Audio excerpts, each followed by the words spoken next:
Hello दोस्तों, मेरा नाम है शान। दोस्तों, आज मैं आपको सुनाने वाला हूँ गुलाम अब्बास जी द्वारा लिखित एक कहानी जिसका नाम है ये परी चेहरा लोग। शुरू करता हूँ। पतझड़ का मौसम शुरू हो चुका था। बेगम बिल्किस तुराबली हर साल की तरह अब के भी अपने बंगले के बागीचों में माली से पौधों की पेड़ों की काट छांट करवा रही थी। उस वक्त दिन के कोई 11 बजे होंगे। सेठ तुराबली अपने काम पर और लड़के लड़कियां स्कूल कॉलेजों में जा चुके थे। चुनांचे बेगम साहिब बड़ी बेफिक्री के साथ आराम कुर्सी पर बैठी माली के काम की निगरानी कर रही थी। बेगम तुराबली को निगरानी के कामों में हमेशा बड़ी दिलचस्पी थी।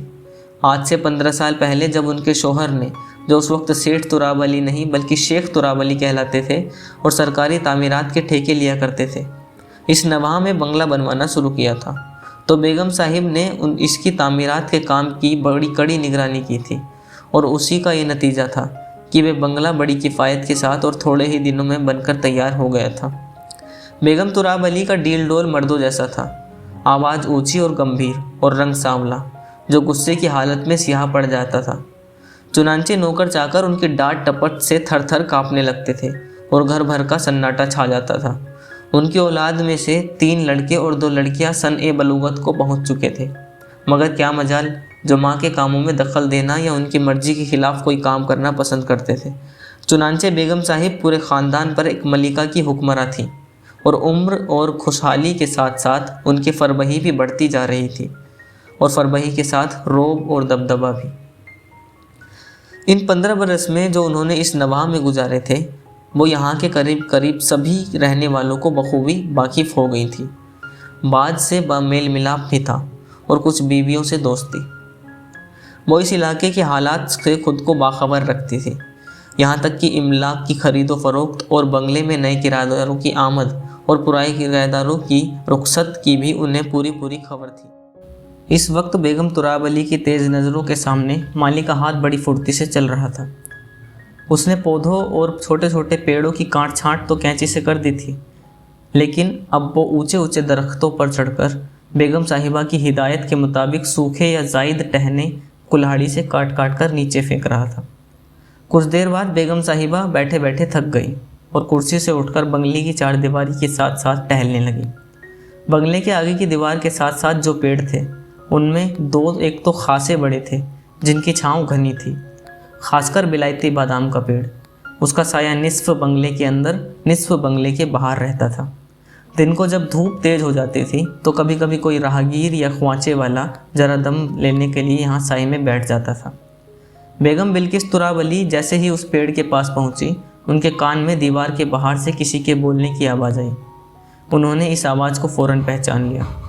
ये उस इलाके की मेहतरानी सगू की आवाज़ थी जो अपनी बेटी जग्गू से बात कर रही थी। ये माँ बेटियाँ भी अक्सर दोपहर को इसी पेड़ के नीचे सुस्ताने या नाश्ता पानी करने के लिए बैठ जाया करती थी। बेगम बिल्किस तुराबली ने पहले तो उनकी बातों की तरफ ध्यान न दिया, मगर एकाएकी उनके कानों में कुछ ऐसे अल्फाज पड़े कि वो चौंक उठी। सगू अपनी बेटी से पूछ रही थी, क्यों री, तूने तोते वाली के यहाँ काम किया था? हाँ, जग्गू ने अपनी महीन आवाज़ में जवाब दिया। और खिलौने वाली के यहाँ? वहाँ भी। और तपे दीक वाली के यहाँ? अब के जग्गू की आवाज़ सुनाई न दी, शायद उसने सर हिला के ही इक्तफा कर दिया होगा। और काली मेम के यहाँ?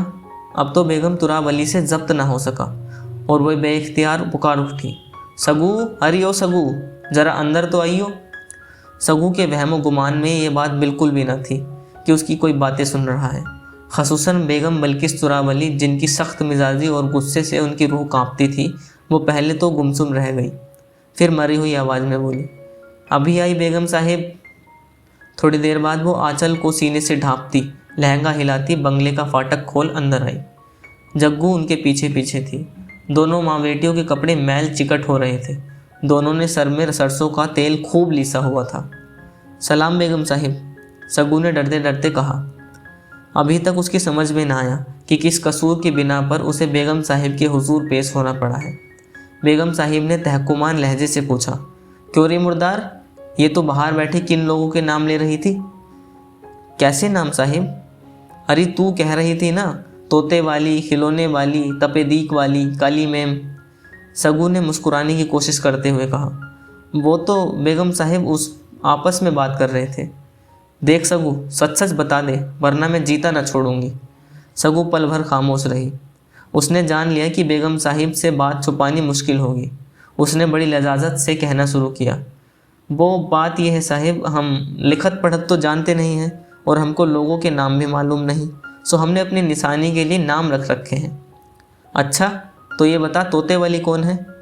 वो जो बड़ा सा घर है ना अगली गली में नुक्कड़ वाला, फारूक साहिब का? जी बेगम वही। उनकी बीबी ने तोता पाल रखा है, हम उनको निशानी के लिए तोते वाली कहते हैं।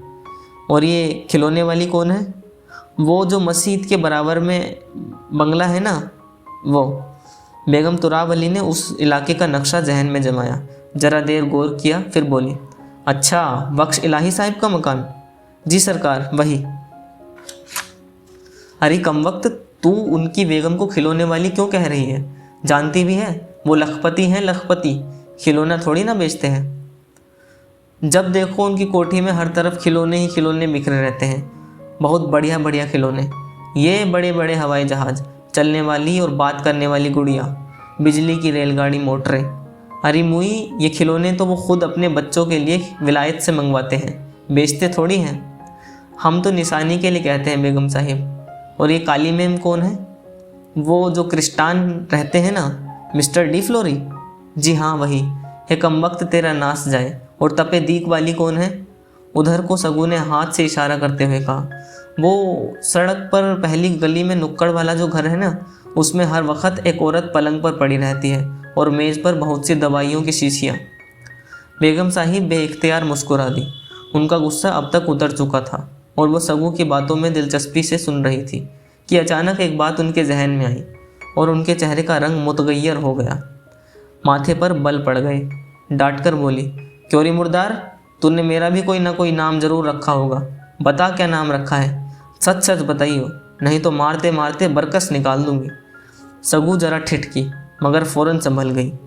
बेगम साहिब, चाहे मारिए चाहे जिंदा छोड़िए, हम तो आपको बेगम साहिब ही कहते हैं। चल झूठी मक्कार। मैं झूठ नहीं बोलती सरकार, चाहे जिसकी कसम ले लीजिए, हम बेगम साहिब को बेगम साहिब ही कहते हैं ना। जग्गू ने अपनी माँ की तरफ देखा और जल्दी से मुंडिया हिला दी। मुझे तो तुम माँ बेटियों पर यकीन नहीं आता, बेगम तुराब अली बोली। इस पर सगू खुशमदाना लहजे में कहने लगी, अजी आप ऐसी सखी और गरीब परवर हैं, भला हम आपकी शान की गुस्ताखी कैसे कर सकते हैं? बेगम साहिब का गुस्सा कुछ धीमा हुआ और उन्होंने सगू को नसीहत करनी शुरू की। देखो सगू, इस तरह शरीफ आदमियों के नाम रखना ठीक नहीं, अगर उनको पता चल जाएगा तो तुझे एकदम नौकरी से जवाब दे देंगे। अच्छा बेगम साहिब, इस दफ़ा तो हमें माफ़ कर दें, आगे तो हम इस नामों से नहीं बुलाएंगे। सगू ने जब देखा कि बेगम साहिब का गुस्सा बिल्कुल उतर गया है तो उसने ज़मीन पर पड़े हुए टहनों को ललचाई हुई नज़रों से देखा। बेगम साहिब, उसने बड़ी लजाजत से कहना शुरू किया, खुदा हुजूर के साहिब और बच्चों को सदा सुखी रखेगा। ये 2 टहने जो आपने कटवाए हैं ये आप हमें दे दीजिए सरकार। झोपड़ी की छत कई दिनों से डूबी हुई है, इसकी मरम्मत हो जाएगी, गरीब दुआ देंगे। बेगम बिल्किस तुराब अली पहले खामोश रही मगर जब सगू ने ज़्यादा गिड़गिड़ाना शुरू किया तो पसीज गई। अच्छा, अपने आदमी को कहना उठाकर ले जाएगा।